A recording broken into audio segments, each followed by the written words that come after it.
तो एक तरफ एलएसी पर भारत और चीन के बीच तनाव है, तो दूसरी तरफ रक्षा मंत्री राजनाथ सिंह आज से रूस की यात्रा पर हैं और ऐसे वक्त में रक्षा मंत्री की यात्रा कितनी महत्वपूर्ण है इस पर नजर रहने वाली है, क्योंकि 3 दिन के लिए रक्षा मंत्री राजनाथ सिंह रूसी यात्रा पर रहेंगे, जहां एससीओ के सदस्य देशों के रक्षा मंत्रियों के साथ उनकी बैठक होगी, कई अहम चर्चाएं होंगी और खासतौर से ऐसे में जब एलएसी पर तनाव बना हुआ है। 100 सेकंड में ये रिपोर्ट देखिए। एक ऐसा वक्त है जब लद्दाख में भारत चीन की सेना आमने सामने है, जब दोनों देशों के बीच शांति कायम करने की बातचीत बार बार फेल हो रही है, जब चीन अपनी धोखेबाजी वाले मंसूबों को अंजाम देने की लगातार कोशिश कर रहा है और हिंदुस्तान उस धोखेबाजी का जवाब दे रहा है। ऐसे वक्त में रक्षा मंत्री राजनाथ सिंह 3 की यात्रा पर रूस जा रहे हैं। उन्होंने शंघाई कॉरपोरेशन ऑर्गेनाइजेशन के सदस्य देशों से रक्षा मंत्रियों की बैठक में हिस्सा लेना है। इससे पहले राजनाथ सिंह रूस की विक्ट्री डे परेड के 75 साल पूरे होने पर जश्न में शामिल हुए थे। ऐसे वक्त में रक्षा मंत्री का दौरा वाकई कई मायनों पे खास है।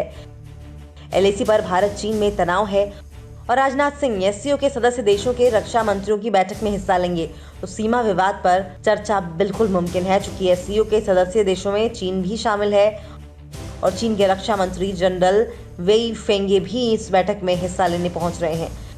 लेकिन इस बात के आसार बेहद कम है कि दोनों देशों के रक्षा मंत्रियों के बीच 1-to-1 चर्चा हो, क्योंकि तनाव को कम करने के लिए जिस तरह से दोनों देशों के बीच ब्रिगेडियर लेवल की बातचीत फेल हुई है और एलएसी पर पिछले 3-4 दिनों में जो हालात बने हैं, उससे दोनों के रिश्ते और भी बिगड़े हैं।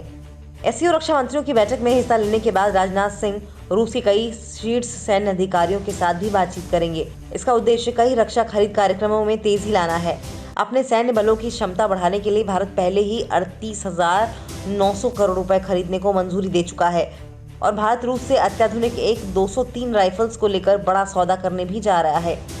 रक्षा मंत्री 5 सितंबर को स्वदेश लौटेंगे। और इस वक्त की ब्रेकिंग न्यूज, तिब्बत से सटे हुए बॉर्डर पर चीन ने आर्मी का भारी जमावड़ा लगा दिया है। लाइन ऑफ एक्चुअल कंट्रोल पर करीब 2.25 लाख पीएलए के सैनिक मौजूद हैं। तोप, टैंक और मिसाइल के साथ पीएलए एलएसी पर मौजूद है। ये इस वक्त की बड़ी खबर। चीन की साजिशें लगातार सामने आ रही हैं और अब तोप, टैंक और मिसाइल के साथ PLA People's Liberation Army Line of Actual Control पर मौजूद है। लगभग 2.25 लाख पीएलए के सैनिक इस वक्त तिब्बत से सटे हुए बॉर्डर पर तैनात कर दिए गए। चीन के मिलिट्री एक्सपर्ट का दावा, अमेरिका चीन को पहला अटैक करने के लिए उकसा रहा है और ताइवान के मुद्दे पर अमेरिकी रुख उकसाने वाला है। बीजिंग अमेरिका को मुंहतोड़ जवाब देने के लिए तैयार है। 75 दिन में भारत के वीर सपूतों ने चीन को दोबारा से ऐसी पटखनी दी कि जिनपिंग का सिर चकरा गया। चाइनीज आर्मी का सारा खेल खराब हो चुका है और चीन में नीति बनाने वाले यानी कि साजिश गढ़ने वालों का दांव भी उल्टा पड़ चुका है। 100 सेकंड में ये रिपोर्ट आप देखिए। पहली बार हिंद के वीरों ने चीन की लाल फौज को रोका भी, टोका भी, हड़काया भी और खदेड़ा भी। जो टैंक और टेंट लेकर चीन की कायर सेना एलएसी के पैंगोंग के दक्षिण क्षेत्र ब्लैक टॉप पर कब्जे की कोशिश करने आए, भारतीय सेना के पराक्रम के आगे उनकी हर हरकतों की हवा निकल गई। भारतवर्ष के जाबाजों के शौर्य का सामना करीब 500 चीनी सैनिक नहीं कर पाए, बेइज्जत होकर उल्टे पांव भाग निकले। ऐसा पहली बार हुआ है कि जिनपिंग की पिट्ठू सेना पूर्वी लद्दाख में पैंगोंग के दक्षिणी क्षेत्र में घुसी। ऐसा पहली बार हुआ कि पीपल्स लिबरेशन आर्मी की टुकड़ी रस्सी और दूसरे सामानों के जरिए पैंगोंग के दक्षिणी किनारे पर स्थित चोटी ब्लैक टॉप को हड़पने की कोशिश की, जिसे भारतीय सैनिकों ने न सिर्फ चीनी चंगुल से छुड़ाया बल्कि इस चोटी पर कब्जा भी कर लिया। और ये भी पहली बार हुआ कि 75 दिनों में दोहरी हार से बौखलाया चीन तुरंत सैन्य स्तरीय बातचीत के लिए तैयार हो गया और फौरन बीजिंग दिल्ली को जिगरी दोस्त बताने लगा। ड्रैगन और हाथी के साथ एक दूसरे से लड़ने की जगह ड्रैगन और हाथी को साथ में डांस करना चाहिए। 1 और 1 2 नहीं 11 भी हो सकते हैं।